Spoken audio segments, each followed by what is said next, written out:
Chapter 1. The first things Kellen noticed were purring and a small, warm weight resting in the middle of his chest. He groaned and blinked awake. A pair of large, cat-like green eyes stared back at him. "You're alive!" Kellen screamed and flailed his arms. He knocked the creature off his chest and scrambled into a sitting position, scuttling away through the tall grass in an awkward crab walk. "Hey!" His heart pounded in his chest as he stared at the thing that had been resting on his chest moments ago.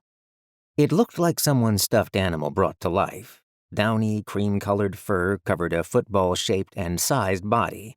The thing had no neck, like a baby seal, with 4 stubby paws, 2 big, pointed ears, and a short, fox-like tail. He normally would have felt an overwhelming urge to pick it up and squeeze it if it hadn't been talking. Apparently, he wasn't awake. He couldn't be. "What's the big idea?" it said, tiny paws kicking in the air as it struggled to right itself. "I'm dreaming," Kellen said out loud.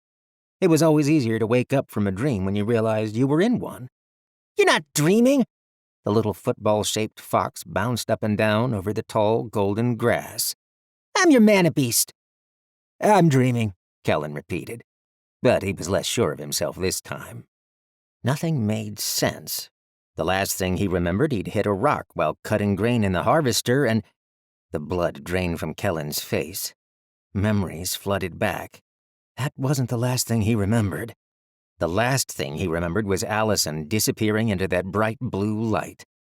Then he followed her.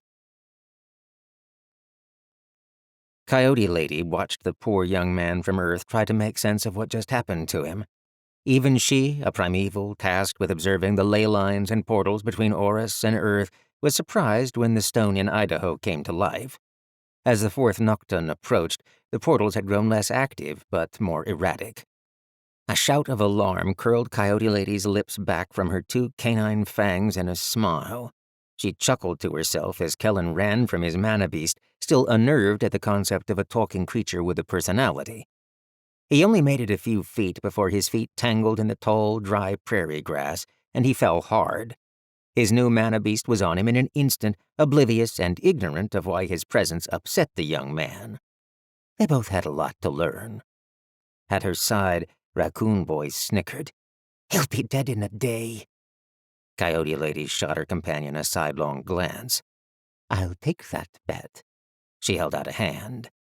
The smaller primeval, resembling a bizarre cross between a raccoon and a boy, as his name suggested, eagerly reached to seal the deal. He paused at the last moment, eyeing her with suspicion. "You're meddling." Coyote Lady put on an expression of fake shock. "I am not. Yet." With their presences veiled from Kellen and his mana-beast, both primevals were close enough to hear the small groan when Kellen rolled over. The small, fox-like creature jumped on the young man's chest once more. Coyote Lady thought she could hear Kellen hyperventilating, but pretended not to notice, while Raccoon Boy gave her a knowing smirk. "Come on," she said, waving an irritable hand at Raccoon Boy. "We've got places to be." Raccoon Boy glanced at Kellen, then back to her. "That's it. You're not going to give him any help. Not even going to say anything." Coyote Lady shook her head. "Not yet. We'll see." With that, they vanished.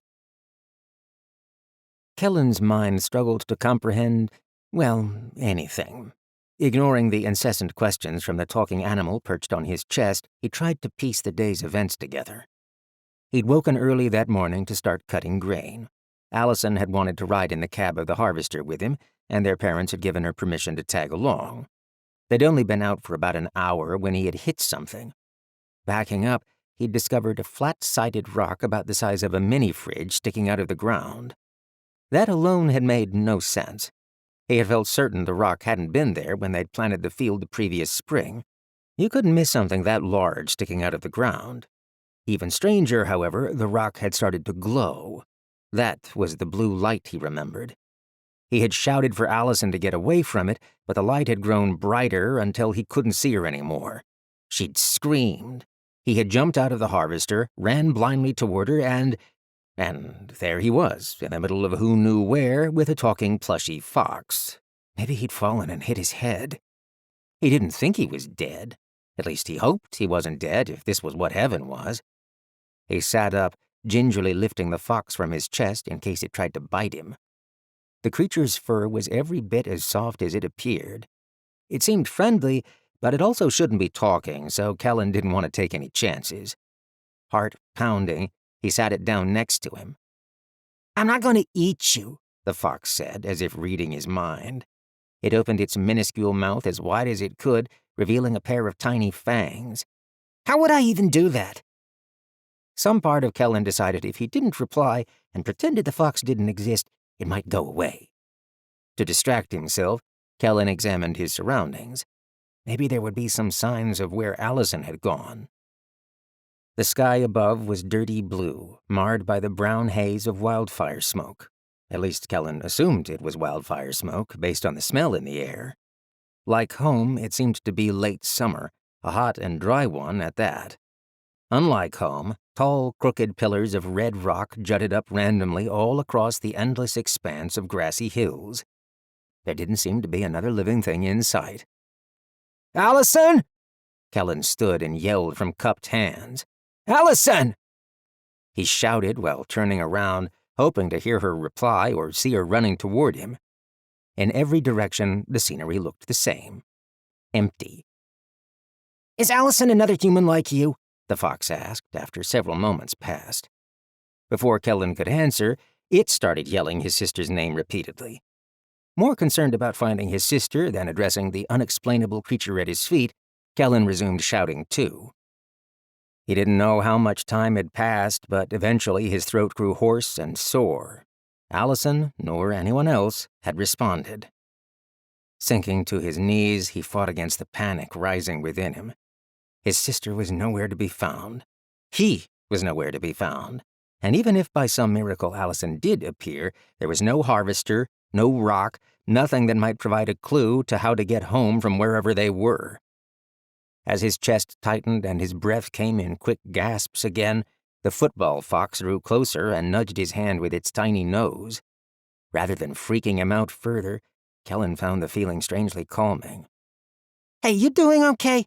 You don't seem so good." A nervous breakdown. That's what it was.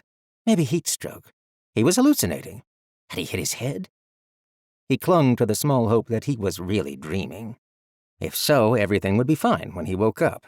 It was probably still the night before, and he hadn't actually gone out to cut grain with Allison after all. "This isn't real. This isn't real. This isn't real." "Seems pretty real to me." The fox's voice sounded like a preteen boy and lacked all the comfort and compassion that often went along with that age group. "Don't talk to it," Kellen said to himself. "That will only encourage it." He squeezed his eyes shut. When he opened them, the little round fox sat right in front of him and looked right into his eyes. "Maybe we should start over," it said. "My name's Vex." Kellen decided to play along in the hopes he would wake up soon. "I'm Kellen Lars. It's good to meet you." "It's great to meet you, too." The football fox, Vex, jumped forward, and Kellen extended his hands and caught the creature out of reflex. He winced and fought the urge to hold Vex out at arm's length. Vex stared up at him with those big green eyes expectantly. Any chance you know where we are, Vex?" "This is Oras," Vex said. "You probably didn't know that since you're from Earth, but don't worry, you've got me to help you out with things like that." "Oras," Kellen repeated. Aside from the fact he was talking to a fox, everything Vex said only confused Kellen more. "Yeah," Vex said, sounding like this was the greatest thing ever, like they had just won an all-expense-paid vacation. "Now that you've finally arrived from Earth, we're going to be awesome together." "So you're telling me this is an entirely different planet?" With no other options, Kellen thought it best to learn what he could from the fox. He'd gone through an adolescent phase when he thought he wanted to be an improv comedian. It had lasted just long enough for him to learn the first rule of improvisation. Always accept whatever scenario your partner creates. He wasn't sure the rules applied in whatever situation he was currently in, but it was worth a shot. "I'm not sure," Vex said slowly, the way a middle school student might when the teacher called on them and they hadn't been paying attention. "It's not the same place." Okay, time for a different approach. "I'm looking for a girl," Kellen said. She's 12 years old, blonde hair, wearing a red jacket. That's Allison. She's my sister. Did you see anyone like that before I came along?" Vex blinked. Kellen waited, but the fox didn't respond. "Well?" he asked finally. No. Nope, sorry," Vex said. Then his ears perked up. "I'd love to help you find her, though." Kellen resisted the urge to swear, mostly because he didn't want a 5-minute conversation with Vex explaining the meaning of whatever expletive he chose. "Okay," he mumbled to himself. "Let's think through this." "Great plan," Vex said. "You start."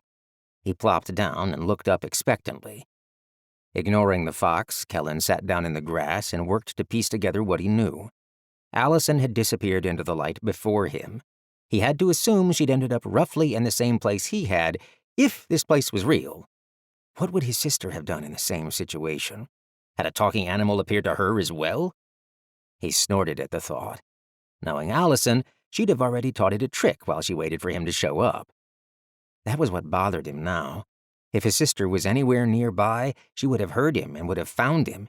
If she'd landed in the same place he had, she would have stayed there. If you get lost, don't go anywhere. She'd had that drilled into her by their parents at least once a week since... Kellen swallowed hard. A sick feeling gripped his stomach. Not again. This couldn't be happening again. It was one of the only things that still made him think this was a nightmare, because this was his worst nightmare. "Kellen?" Vex's soft voice caught him off guard. The fox looked up at him, big green eyes shining. "We're going to find her, okay?" He didn't know how, but the fox understood.